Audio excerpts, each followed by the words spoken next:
त्या नेत्यांशी आमच्या पक्षाच्या नेत्यांनी आधीच चर्चा केली होती। काही कारणांमुळे जे प्रमुख नेते कोणालाही पाठवून चालणार नाही, पण प्रमुख नेते हे येऊ शकत नव्हते। त्यामुळे त्या नेत्यांना आधीपासून माहीत होतं की आमच्या पक्षातून जे प्रमुख नेते ते कालच्या बैठकीला येऊ शकणार नाही, पण या अधिवेशनामध्ये व येणाऱ्या सर्व अधिवेशनामध्ये लोकांच्या वतीने महाराष्ट्राच्या हिताचे प्रश्न मांडत असताना आम्ही महाविकास आघाडी म्हणूनच त्या ठिकाणी लढताना आपल्या सगळ्यांना बघायला मिळेल। काल लोणी भापकर या संपूर्ण गावामध्ये कडकडीत बंद पाहायला मिळाला। बारामतीमध्ये देखील आज अनेक गावांमध्ये चर्चा होते की अजित पवारांचा मृत्यू हा अपघाती आहे की घातपात आहे। या सगळ्या संदर्भात सातत्याने प्रश्नचिन्ह तुम्ही देखील उपस्थित करतायत। 2-3 पत्रकार परिषदा तुम्ही मुंबई दिल्लीमध्ये घेतलात। लोकांकडनं ही आता मागणी होते की या सगळ्या संदर्भातली चौकशी निष्पक्षपणे आणि लवकरात लवकर व्हावी। बारामतीकरांवर अजित काकांचं प्रेम होतं आणि बारामतीकरांचं सुद्धा अजित काकांवर प्रेम आधी होतं आणि आयुष्यभर त्या ठिकाणी तिथं राहील। बारामतीकरांची जशी इच्छा आहे तशी अख्ख्या महाराष्ट्रातल्या सामान्य नागरिकांची इच्छा आहे की अजितदादांच्या ऍक्सिडेंटबद्दल नाही तर घातपातबद्दल प्रॉपर एन्क्वायरी होणं महत्वाचं आहे आणि ती एन्क्वायरी करत असताना पारदर्शक पद्धतीने व्हावी अशी इच्छा संबंध महाराष्ट्राची तिथं आहे। त्यामुळे लोक स्वतःहून पुढाकार घेऊन दादांना न्याय मिळावा म्हणून त्या ठिकाणी तो लढा तिथं उभा करत आहेत। त्यामुळे त्या लोकांची जशी इच्छा आहे त्याच पद्धतीने पारदर्शक पद्धतीचा हा सगळा इन्व्हेस्टिगेशन होईल, तपास होईल अशी अपेक्षा आपण सर्वजण करूया। सर, तुमच्याप्रमाणेच अमोल मिटकरी यांनी देखील काही प्रश्न उपस्थित केले आहेत। त्यांचं म्हणणं आहे की अजित पवारांचा जो वैमानिक होता तो सुसाईड बॉम्बर होता का? कारण का ज्या पत्नी राजीव गांधींसाठी एक महिला सुसाईड बॉम्बर होती, तसं अजित पवारांचा वैमानिक देखील सुसाईड बॉम्बर होता का? अमोलजी मिटकरी असतील, तसंच ठोंबरेताई असतील व त्यांच्या पक्षातले अनेक लहान सहान कार्यकर्ते पदाधिकारी जे दादांवर प्रेम करत होते ते सातत्याने या विषयावर बोलत आहेत। याबद्दल मी सुद्धा डिटेलमध्ये प्रेझेंटेशन केलेलं आहे। त्याच्यामध्ये पायलटच्या बाबतीतला मुद्दा हा तसा महत्वाचा आहे। त्याच्यावर शंका का घेतली पाहिजे हे फार डिटेलमध्ये मी प्रेझेंटेशन तिथं केलेलं आहे।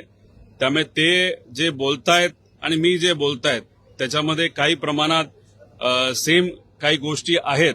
त्यामुळे जशी त्यांची इच्छा आहे तशी महाराष्ट्राची इच्छा आहे तशी माझी इच्छा आहे की पारदर्शक पद्धतीने हा तपास होणं महत्वाचं आहे। पण अजित पवारांचे 2 पायलट त्याच दिवशी बदलले गेलेले होते। सातत्यानं वारंवार हाच प्रश्न उपस्थित केला जातोय की सकाळी 6:30 वाजता किंवा कोणत्या प्रकारची ट्रॅफिक मुंबईमध्ये असते किंवा त्या लोकांना यायला उशीर झाला, त्यांचे कॉल डिटेल्स या सगळ्या संदर्भाची सखोल चौकशी व्हावी, या सगळ्या संदर्भाचे प्रश्न उपस्थित होते। आमची अपेक्षा आहे की सीआयडीला हा तपास महाराष्ट्राकडनं त्या ठिकाणी दिला गेलाय।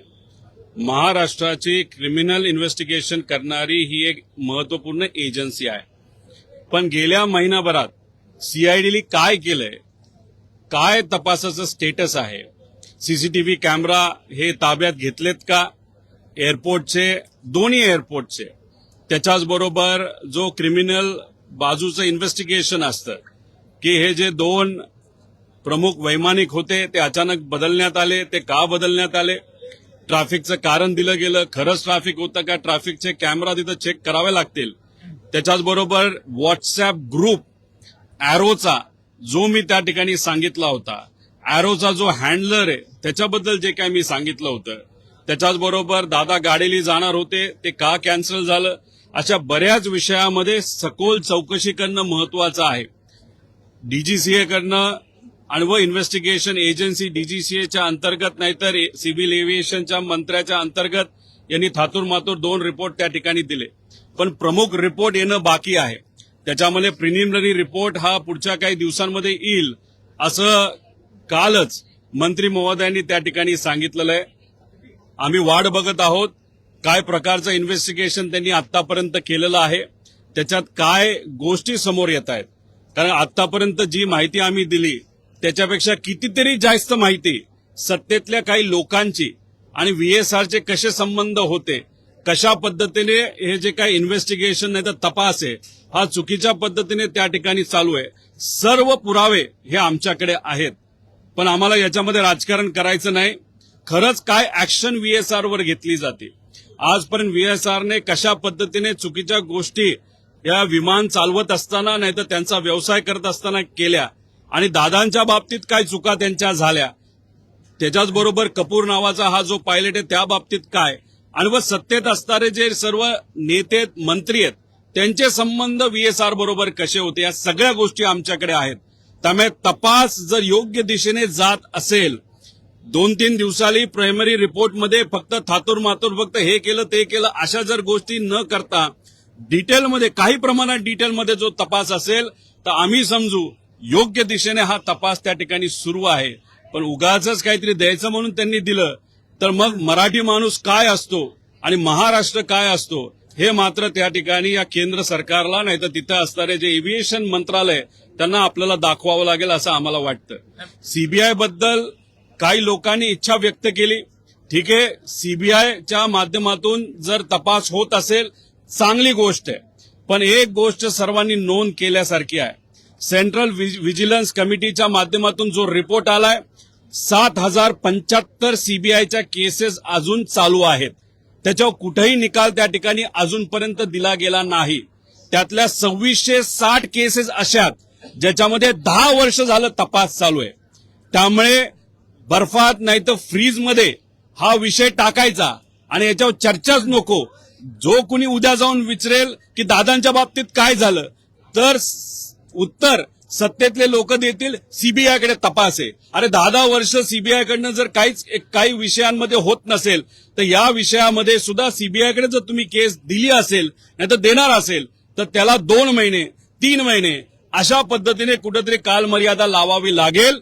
उगाच द्यायचं म्हणून देऊन आणि त्याच्यात जर टाइमपास होणार असेल तर हा टाइमपास आम्हाला लोकांना आणि महाराष्ट्राच्या तमाम नागरिकांना त्या ठिकाणी नकोय. मुख्यमंत्री वारंवार म्हणतात, काल सुद्धा त्यांनी पत्रकार परिषदेमध्ये सांगितले की सीबीआय तपास होईल याचा. तुमच्याकडे म्हणजे इतर लोकांकडे काही पुरावे असतील आणि शंका उपस्थित केल्या जात असतील तर त्यांनी आम्हाला द्यावे. या बाबतीतलं मुख्यमंत्री साहेबांना एक पत्र मी तयार केलेलं आहे. आज दिवसभरात त्यांचा वेळ घेऊन ते पत्र व त्याच्याच बरोबर डिटेल रिपोर्ट पुराव्यासकट हे मुख्यमंत्री साहेबांना त्या ठिकाणी मी देईल. सगळेच विषय मुख्यमंत्री साहेबांच्या लेवलला सुटतील असं नाही, कारण का सीआयडी हे मुख्यमंत्री साहेबांच्या अंतर्गत विषय येत असतो. सीआयडीला महाराष्ट्रामध्ये तपास करता येतो, परवानगी तो इतर ठिकाणी सुद्धा करू शकतो, पण त्यांना एअरपोर्ट अथॉरिटीची परवानगी लागते, बऱ्याच काही गोष्टी लागतात. सीबीआयकडनं तपास केला जाईल असं ते सांगतात, पण सीबीआयच्या बाबतीत तपासला परवानगी देणारे जे होम मिनिस्टर साहेब अमित शहाजी आहेत त्यांना ऑलरेडी हे रिपोर्ट आम्ही पाठवलेले आहेत. तिथं असणारे सिव्हिल एव्हिएशन मंत्रालय यांना आम्ही रिपोर्ट तिथं पाठवलेले आहेत. त्याच्याचबरोबर जे डीजीसीए आहे त्यांना सुद्धा तिथं रिपोर्ट पाठवलेले आहेत. पण महाराष्ट्रातले अनेक सत्तेतले काही मंत्री सांगत आहेत की प्रेझेंटेशन घेण्यापेक्षा मुख्यमंत्री साहेबांना तुम्ही रिपोर्ट द्या, तर हे रिपोर्ट आधीही मी देणार होतो आणि आताही त्या ठिकाणी आज अधिवेशनाला आलोच आहे. पहिला दिवस आहे, तर हे रिपोर्ट सर्व हे मुख्यमंत्री साहेबांना देतील. पण मी एक गोष्ट सर्वांना सांगतोय आणि सरकारमधल्या लोकांना सांगतोय, जी माहिती आतापर्यंत दिली ती कदाचित फक्त 20 ते 30% आहे. 70% माहिती आम्ही मागे ठेवलेली आहे.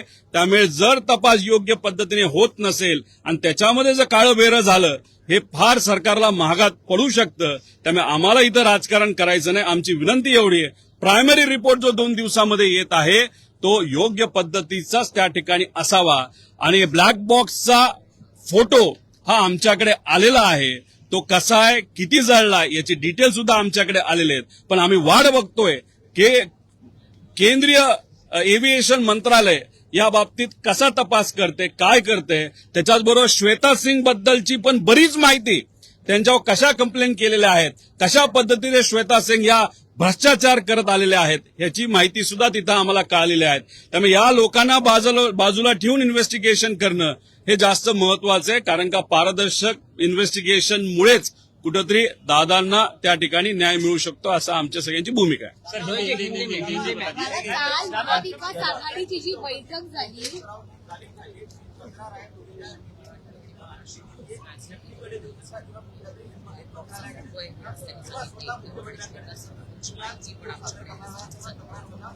या देशाच्या होम मिनिस्टर साहेबांच्या कार्यालयामध्ये ईमेलच्या माध्यमातून हे सर्व रिपोर्ट दिलेले आहेत, डीजीसीएला दिलेले आहेत.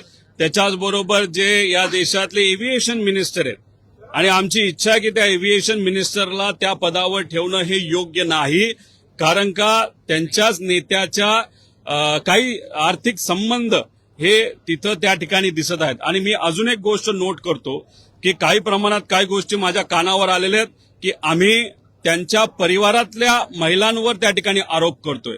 कृपा करून नोंद करावी, त्यांच्या परिवारातल्या महिलांवर कुठेही त्या ठिकाणी आरोप नाहीत, ते कुठल्याही पद्धतीने राजकारणात नाहीत, त्यामुळे त्यांच्याकडे आम्ही कुठेही त्या ठिकाणी लक्ष देत नाही.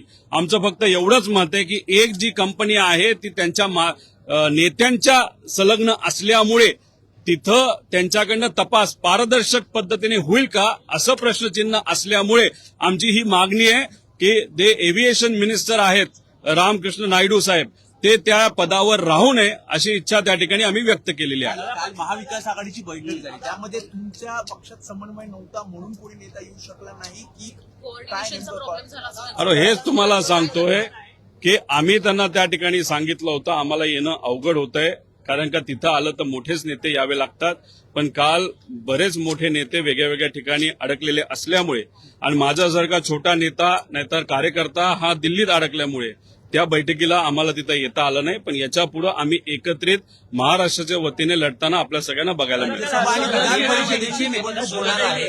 शरद पवार पुन्हा राज्यसभेचे उमेदवार असतील का? आपल्या पक्षाची भूमिका काय आहे? कारण काँग्रेसचं म्हणतंय की राज्यसभेवर आमचा उमेदवार महाविकास. या देशामध्ये सगळ्यात अनुभवी आणि कालच आपण सर्वांनी बघितलं आहे की राजकीय क्षेत्रामध्ये पवार साहेबांना 60 वर्षाचा अनुभव आणि 60 वर्ष या राजकारणामध्ये आलेले कालच त्या ठिकाणी तो दिवस तिथं होता.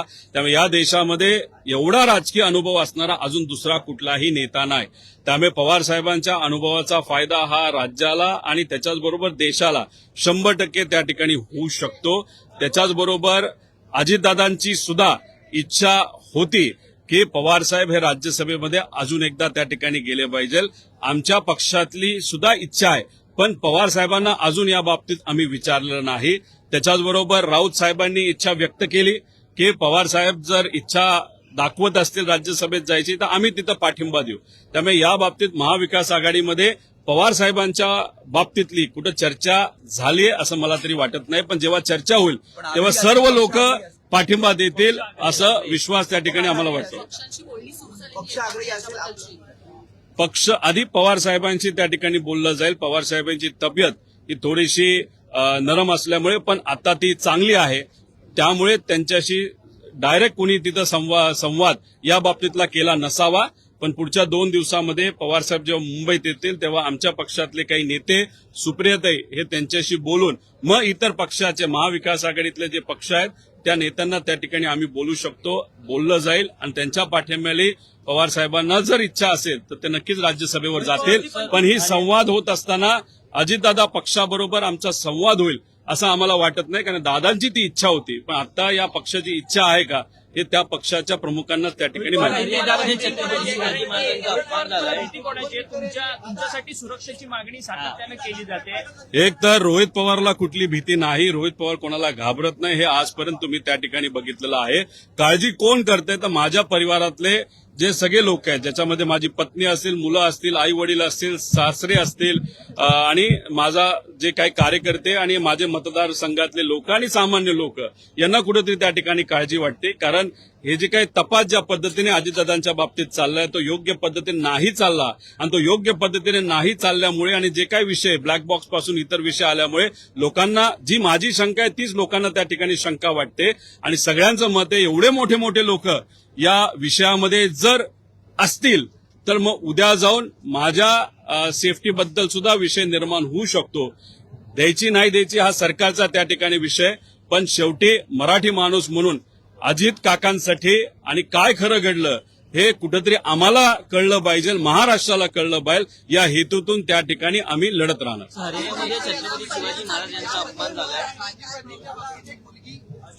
हरियाणामध्ये छत्रपती शिवाजी महाराजांचा अपमान झालाय.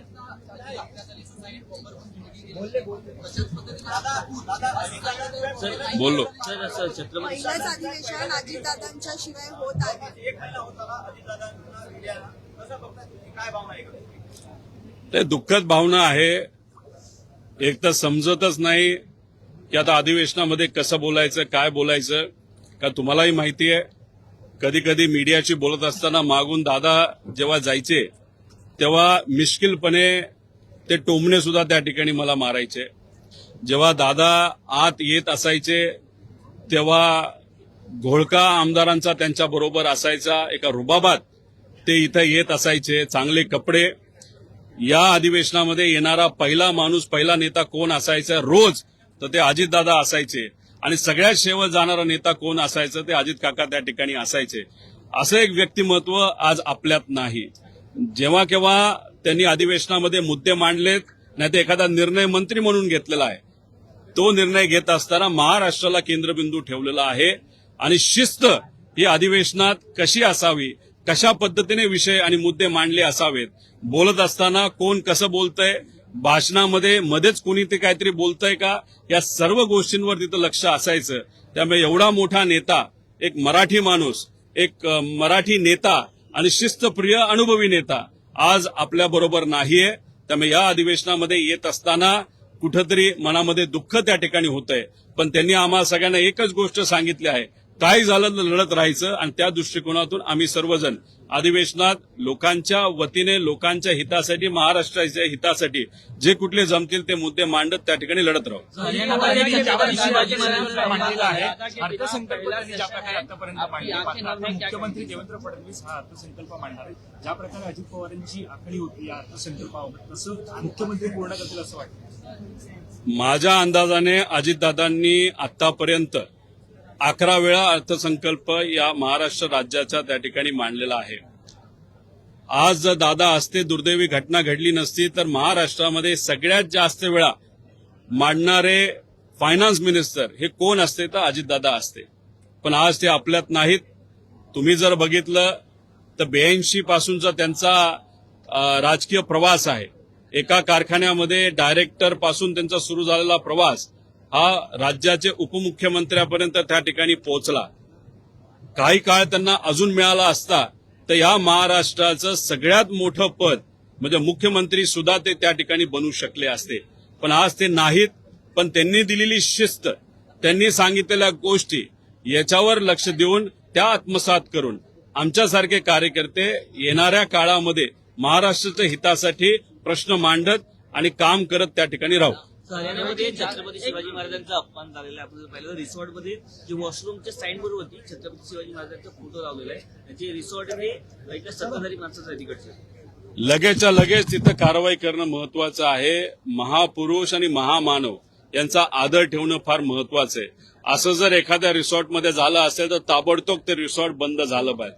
कोण किती कोणाच्या जवळचा आहे का विरोधातला आहे हे न बघता लगेच कारवाई करून ते रिसॉर्ट पुढचा अनेक काळ बंद कसं राहील या बाबतीतला निर्णय घेणं तितकंच महत्वाचं आहे. माझी अपेक्षा आहे की हरियाणामध्ये ज्या लोकांची सत्ता आहे, आज महाराष्ट्रामध्ये सुद्धा त्या लोकांची सत्ता आहे. लगेचच्या लगेच फोन करून लगेच कारवाई झाली तर खऱ्या अर्थाने आपल्याला या सरकारला अभिनंदन करता येईल. पण ज्या व्यक्तीने असं एखादी गोष्ट केलेली आहे तर त्याची कारवाई जेलमध्ये पाठवूनच त्याची कारवाई व्हावी असं आमच्या सगळ्यांची इच्छा आहे. दादा के बिना पहिला बजट सत्र है.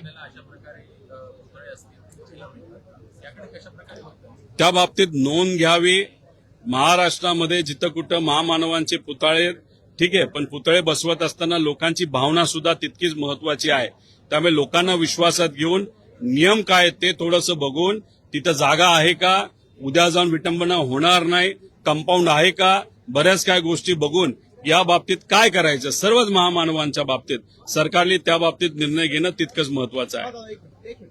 जर समजा अशा महाराष्ट्रामध्ये अशा सत्तेमध्ये चढाओढीमध्ये जर महाराष्ट्राच्या एका दिग्गज नेत्याला जर अपघात असू दे किंवा काही घटना आपण संशयात्मक आपण त्या दृष्टीने बघतोय, तर असं जर घडत असेल या महाराष्ट्रामध्ये, पुरोगामी महाराष्ट्रामध्ये, तर तुम्ही कसं बघता? घडत असेल तर का घडत नसेल हे माहित नाही. पण एक गोष्ट तुम्हाला सांगतो, महाराष्ट्राचा मराठी माणूस अजितदादांच्या बाबतीत काय झालंय हे खऱ्या गोष्टी पुढे आल्याशिवाय शांत बसणार नाही. त्यामुळे आम्ही कुठेही काही अन्याय होणार नाही या निकालामध्ये नाही तर त्या इन्व्हेस्टिगेशनमध्ये तो योग्य आणि पारदर्शक पद्धतीने व्हावं यासाठी महाराष्ट्रातला एका कानाकोपऱ्यातला साधातला साधा माणूस पासून आमदारापर्यंत काही ठराविक नेते यासाठी त्या ठिकाणी लढत आहेत. पण माझं एवढंच म्हणणं आहे की ज्या ज्या लोकांना अनुभव आहे, ओळखी आहेत, त्या लोकांनी सुद्धा पुढाकार घेण्याची जरूरत आहे. आम्ही आमच्या लेवलला विरोधात असताना तिथं लढतोय, पण काही लोक असे सत्तेत आहेत, त्यांना एव्हिएशन मंत्रालय काय असतं, कसं असतं, त्यांच्या ओळखी आहेत. बऱ्याच काही गोष्टी जरा खोलात जाऊन चर्चा करून माहिती काढून काय खरं घडलंय हे माहिती घेण्यासाठी जर त्यांनी तिथं प्रयत्न केले तर मला असं वाटतं की इन्व्हेस्टिगेशनला थोडीशी नाही तर तपास यंत्रणेला सुद्धा त्या बाबतीतली मदत होऊ शकते. पण तो त्यांचा विषय. आमच्या लेवलवर आणि महाराष्ट्राच्या लेवलवर आम्ही तिथं लढत आहोत. दादा के बिना पहला बजट सत्र है, आपके